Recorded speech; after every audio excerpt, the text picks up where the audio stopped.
Hello, today I'm going to explain the workflow for raw footage from Canon DSLRs. I'm showing this to you from Mac, however it works exactly the same apart from the raw magic software on Windows. I suggest using Rawnizer for Windows as opposed to raw magic, otherwise the workflow is the same. So the first thing you have to do for every project is set up your file architecture.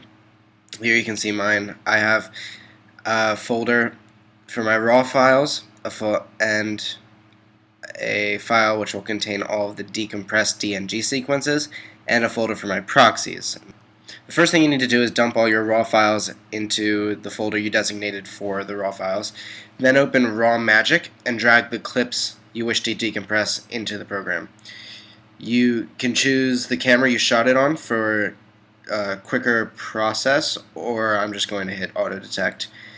Then you hit the convert button to go. It'll ask you where you want to save the DNG sequence, and you just have to direct it to the file you designated it for.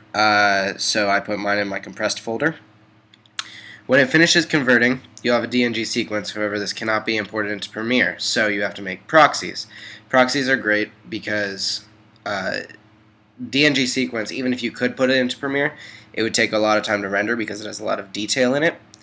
So the proxies, or placeholders, are just a compressed version of the DNGs that you can edit with, and then you replace at the end before you export. You do this through Photoshop. You want to open Photoshop and select all your DNG files. Drag the first one into Photoshop, and Camera Raw will open with your entire sequence. Make sure that you specify you want them all selected, then click the Save As button. Choose the file destination to the proxy folder, and make sure that the subfolder specific to that individual clip, unlike I did. Otherwise, you'll have all your TIFF files in one folder and the clips will get mixed up.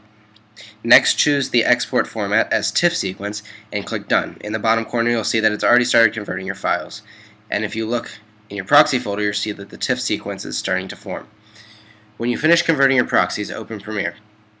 You can import the TIFF sequence here and do your edit. For the purpose of this video, I'm going to make two simple cuts and close the gap in the cuts.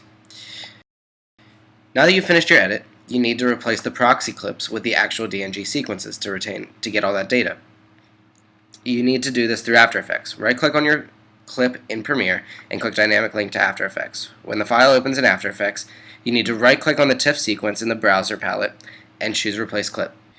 Now is when you select the corresponding DNG sequence. This will open Camera Raw, and this is where you need to make your finalized tweaks. Pull the shadows down, the highlights up to boost dynamic range, or just clarity and saturation.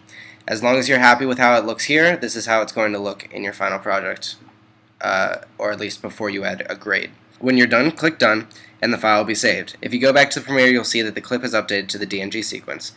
And when you replace the other clip, the settings from Camera Raw will be saved, so making changes to multiple clips is very precise and easy. That's it for this workflow. In the description, there's a link to another video in which I explain what to do when you get your RAW files back and they're split up.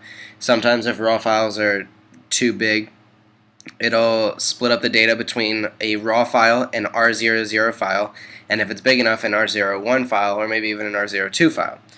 The link for that video is in the description. Thanks for watching. Feel free to comment, question, and don't forget to subscribe.